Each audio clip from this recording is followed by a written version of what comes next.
I read a sobering statistic recently, and I know it's a sobering statistic because I was drunk and high when I fucking read it, and then afterwards I was just normal. So I wasted money on booze and other drugs that I didn't even get to use because of this fucking statistic. And that statistic is this: one person is arrested every 42 seconds for some sort of marijuana related crime in the US. Every 42 seconds. I made a video a while back called The United States of Prison, where I detailed just how devious the private prison system is in this country and how it's influencing our politics. And when I say it's influencing our politics, I mean it's influencing the policies in this country, and that affects everyday people. The legal system in this country and the private prison system in this country both have a vested interest in keeping the drug war going, okay?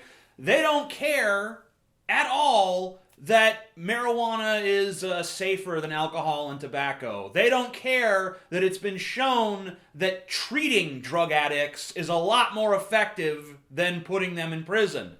They don't give a shit about efficacy. They don't give a shit about the country running smoothly. They don't give a shit about being fair and equitable. The only thing that they give a fuck about is protecting their phony baloney bullshit jobs. This is just one more way in this country that the corporations and the politicians conspiring together protect money above people. I mean, if you're like middle class in America, then you get some pretense of rights. Like, okay, maybe we'll treat you somewhat fairly.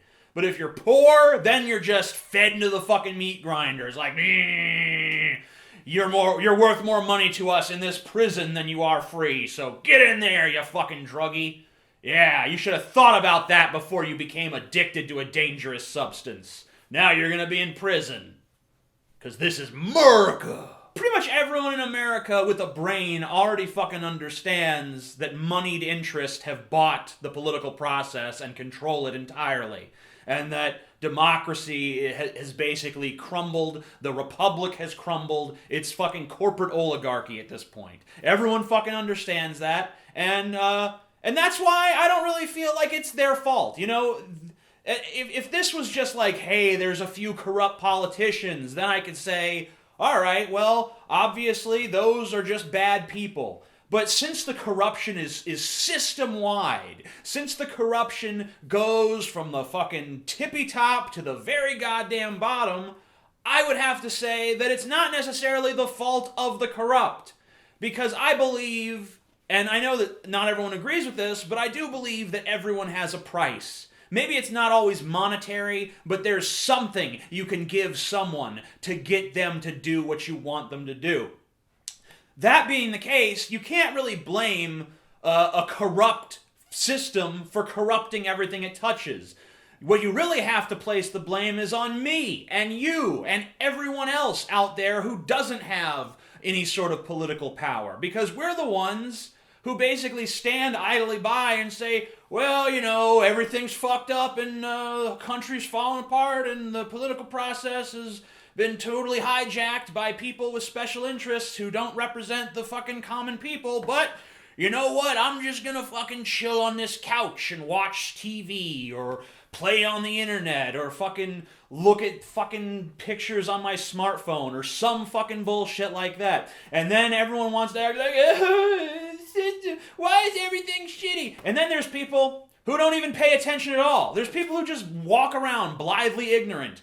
They just think that what happens in Washington doesn't affect them. What happens on Wall Street doesn't affect them. And then all of a sudden they lose their house, they lose their job, and they're like, what the hell's going on? It's like, maybe you should have paid attention, you stupid fuck. Maybe then you would have seen it coming. Maybe then you'd have done something about it.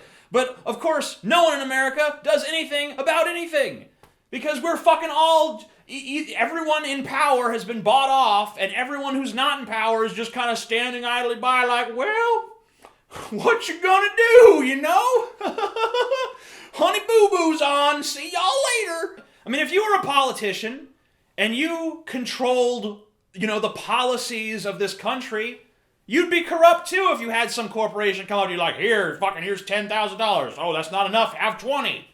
and there's 50 of those corporations coming to you all the time, just vote no on fucking Prop 7. Yeah, here you go. Constituents. And then you look at your constituency and you see that they're just a bunch of fucking dumbass idiots who are not gonna care if you take 1,000,001 fucking bribes, and they're just kind of like, you a real good senator. Woo. And so you're basically in a position where you can do the wrong thing and make a bunch of money, and no one really even cares. You suffer no repercussions whatsoever. The people aren't going to hold you accountable, so why the fuck would you do the right thing? You'd have to have an amazing fucking conscience to actually do the right thing in that position.